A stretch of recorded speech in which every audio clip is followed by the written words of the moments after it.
Monsieur Volodymyr Zelensky est en train de pleurer. Pleurer parce que il constate l'avancée spectaculaire des Russes au front. Donc, mesdames et messieurs, vous voyez au niveau de la carte, la carte qui est juste devant vous, c'est l'avancée spectaculaire. Les coins que la Russie a libérés dans ces 2 derniers jours-là, c'est ce qui donne des mots de tête. Et d'ailleurs, vous savez, il y a un langage utilisé par les Russes qui doit vous interpeller. Et vous devez vous poser la question. Parce que la Russie parle de libérer. La Russie ne parle pas de conquête. C'est comme si, aujourd'hui, l'armée ukrainienne, en réalité, l'armée occidentale, c'est comme si c'est elle qui occupait des territoires russes. Et chaque coin, alors, conquis, la Russie parle de libération. La Russie n'utilise jamais le terme capturer, mais elle dit plutôt libérer. Nous avons libéré Bakhmut, nous avons libéré Kherson, nous avons libéré Zaporizhia, nous avons libéré ici. Bon, vous savez, la Russie considère en réalité l'armée qu'on peut appeler encore l'armée ukrainienne, peu importe l'appellation, parce que moi je dis l'armée occidentale, elle considère cette armée comme une armée, voilà, composée des nazis au fait. Et c'est pourquoi elle dit, il faut dénazifier l'Ukraine. Et c'est ce qu'elle est en train de faire, c'est pourquoi elle utilise le terme libérer. Alors, mesdames et messieurs, vous avez la cartographie devant vous ici. Et pour vous donner un ordre d'idée, vous savez, avant le lancement de l'opération spéciale militaire, l'Ukraine, je crois que c'est le deuxième plus grand pays de l'Europe. Vous comprenez? Le deuxième plus grand pays de l'Europe. Avec une superficie allant chercher jusqu'à dans les 603 777 km². Vous comprenez? C'est un très grand pays. Alors, quand la Russie a entamé son opération spéciale, et jusqu'en 2022, jusqu'en 2023, on disait que la Russie occupe 20% du territoire ukrainien. Et aujourd'hui, on parle de 21%. Je crois que avant la fin de cette année, on va parler de 22, 23, 24, 25% du territoire, n'est-ce pas, ukrainien. Alors, 20%, 20% ou 21%, ça va chercher dans les 126 000 ou 127 700 et quelques kilomètres carrés que la Russie a récupéré. Ça, c'était juste avant fin 2023. Maintenant, les nouvelles localités, vous avez la carte devant vous ici, dans ces 2 derniers jours-là, et la Russie a récupéré la localité qu'on appelle Nova Bakhmut Tivka. Et puis, il y a la localité aussi d'Advika qui a été libérée en février 2024. Il y a aussi la localité de Berdichi, vous voyez juste devant vous sur la carte Berdichi. Il y a aussi la localité de Semenivka. Il y a aussi la localité de Ocheridine qui a été libérée. Et l'on nous apprend que la cible principale dorénavant de la Russie, vous voyez sur la carte là, on nous dit tout simplement que c'est Pokrovsk. Pokrovsk qui se situe à une quarantaine de kilomètres naturellement de Ocheridine. Et vous savez, cette ville, on nous dit que cette ville elle est peuplée d'une soixantaine mille ou 70 mille d'habitants. Donc actuellement, c'est-à-dire les objectifs des Russes évoluent de jour en jour, au fait. Vous comprenez? Les objectifs des Russes évoluent de jour en jour. Et M. Zelensky qui constate que l'annonce, n'est-ce pas, des 61 milliards de dollars, ça a été validé, ça a été promulgué, mais jusqu'à présent, il n'a pas encore reçu grand-chose. Donc, il demande, il était même aujourd'hui, je crois bien, avec le secrétaire général de l'OTAN, M. Jens Stoltenberg, qui a dit que il faut que la Russie sache qu'elle ne peut pas gagner sur le terrain. Moi, ça me fait rire, parce que ça se limite là. Et donc, Zelensky est dans tous ses états. Il demande à ce que les Occidentaux livrent des systèmes de défense, à ce qu'ils livrent des armes, à ce qu'ils livrent tout ce que son armée a besoin, naturellement, afin de faire face à la Russie. Et il y a une question qui se pose. En fait, les coins que la Russie est en train de libérer aujourd'hui, là, ces coins-là, les armes occidentales, les armes américaines qui viendront, ce serait de repousser les Russes, ou bien ce serait tout simplement de défendre le reste de l'Ukraine, n'est-ce pas, qui n'est pas encore libéré par la Russie, parce que c'est le terme libéré que la Russie utilise. Moi, je pense que M. Zelensky, tout simplement, il n'aura que ses yeux pour pleurer. Parce que la Russie ne va pas s'arrêter. Actuellement, elle est en position de force. C'est-à-dire, depuis le début de cette opération, la Russie n'a jamais été en position de force qu'aujourd'hui. Elle est sans limite, elle est sans arrêt. Et la panique s'est emparée même du peuple ukrainien. La panique s'est emparée de l'armée ukrainienne. La panique s'est emparée des responsables même, des ministres ukrainiens. Et ils s'en cachent même pas pour le dire. Parce qu'ils voient actuellement que la Russie est en train de triompher sur le terrain. Et les Américains eux-mêmes sont débordés. Les Européens eux-mêmes sont débordés. Ils ne savent pas quoi faire. Vous comprenez, mesdames et messieurs? Vous-même, vous voyez sur la carte, c'est pourquoi j'ai tiré cette carte pour vous faire voir. Vous comprenez?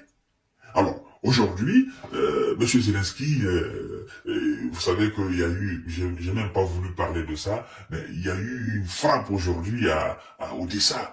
Odessa, vous savez qu'il y a un grand port là-bas d'exportation des céréales ukrainiens. Et je peux dire quand même que il y a eu des pertes en vie humaine. Ça me fait énormément parce que j'ai tellement parlé de ça. À chaque fois qu'il y a des frappes, on dit non, il y a des mômes, il y a des femmes, il y a des vieilles personnes qui ont perdu la vie, machin. Ça m'attriste. Au fait, ces nouvelles, ça m'attriste beaucoup. Mais la guerre, elle est toujours sale. Quoi qu'on fasse, c'est la guerre. La guerre, elle est toujours sale, mesdames et messieurs. La guerre, elle est sale. Et je vous ai dit l'avant-dernière, si vous vous souvenez très bien. Vous savez, Odessa, c'est cette ville portuaire. La Russie va mettre main là-dessus. Et l'objectif, mettre main là-dessus, couper complètement le port. N'est-ce pas? Non seulement des Ukrainiens, mais aussi des Américains. Parce qu'à travers ce port-là, il y a bon nombre de choses qui entrent. Mais si la Russie met la main sur cette ville portuaire, mais c'est fini pour l'Ukraine. Il faudra maintenant passer, n'est-ce pas, tous les équipements militaires par la Pologne. Et ça, c'est très très difficile. Vous voyez, mesdames et messieurs, il y a eu une frappe aujourd'hui sur la ville, et je ne peux pas vous dire exactement le nombre de personnes qui ont changé de monde. Vous voyez? Et les Occidentaux se sont mis encore à dénoncer cela, nous condamnons, ça s'arrête là-bas. Ça s'arrête aux condamnations et ça ne change absolument rien dans la logique des Russes. Et chaque jour qui passe, la Russie ne fait qu'avancer. Elle ne fait que sortir de nouvelles stratégies d'avancement. Ouais, mesdames et messieurs. Hein? Il n'y a plus de soldats. Il n'y a rien en face. Qui est-ce qui va résister? Les défenses sont en train de tomber, les positions sont en train de tomber une à une. Même quand vous suivez aujourd'hui les invités sur les plateaux de télévision de BFM TV, de LCI, eux-mêmes, ils sont fatigués de mentir. Ils ont tellement menti qu'ils, dans ces 2 jours-là, c'est-à-dire, ils sont obligés de parler de la réalité au fait.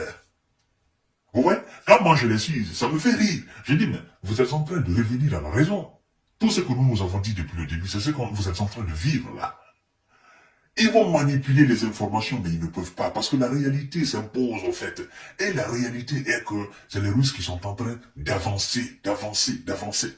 Et d'ailleurs, ce qui me fait rire, c'est que le ministre de la Défense russe, monsieur Sergei Shoigu, lui, il a donné la superficie, depuis le début de l'année 2024, jusqu'au mois d'avril, la superficie du territoire ukrainien qui a été libéré par la Russie. Lui, il a donné un chiffre. Les États-Unis ont donné un autre chiffre qui dépasse, n'est-ce pas, ce que le ministre de la Défense russe a donné. Ça me fait rire. Parce que le ministre de la Défense a parlé de 403 km² qui a été libéré par l'armée russe. C'est-à-dire, plus les 20%, ils ont libéré 403 km².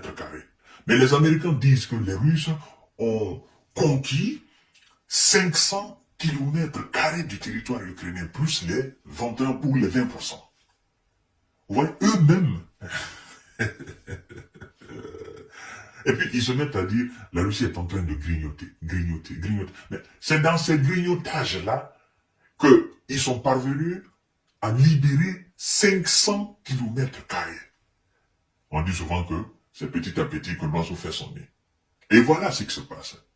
L'Ukraine ne grignote pas, c'est la Russie qui grignote. Chaque jour grignoter, chaque jour grignoter, chaque jour. Je vous ai dit, 1 cm² de plus, ça fait 1 cm² de trop. Et c'est ce que vous ne comprenez pas. Après, ils nous disent non, l'Ukraine a libéré cette position pour des replis tactiques. Moi, ça me fait rire. Hein? Vous êtes dans votre propre pays. D'accord? C'est vous qui repliez. Et puis vous nous parlez de repli tactique. Mais avancez! Votre objectif, c'est de combattre ceux que vous appelez des ennemis. Votre objectif, c'est de les chasser, c'est de les pousser jusqu'à dans leur pays, comme vous les appelez. Votre objectif n'est pas de replier, n'est pas de replier, n'est pas de nous parler de repli tactique. Vous êtes dans votre propre pays et vous êtes soutenu par plus de 40 pays. Pas des moindres, des pays puissants, qui ont des moyens, qui ont de l'argent, de l'économie. Et jusqu'à présent, vous ne parvenez pas à libérer. Ça fait combien d'années? Ça fait combien d'années? Ça doit donner à réfléchir à M. Zelensky et à ses collègues. Mais il ne comprend pas. Parce que si, normalement, les États-Unis voulaient que l'Ukraine gagne, ben, ils allaient envoyer des soldats américains sur le terrain. Ils allaient envoyer des véritables moyens américains sur le terrain.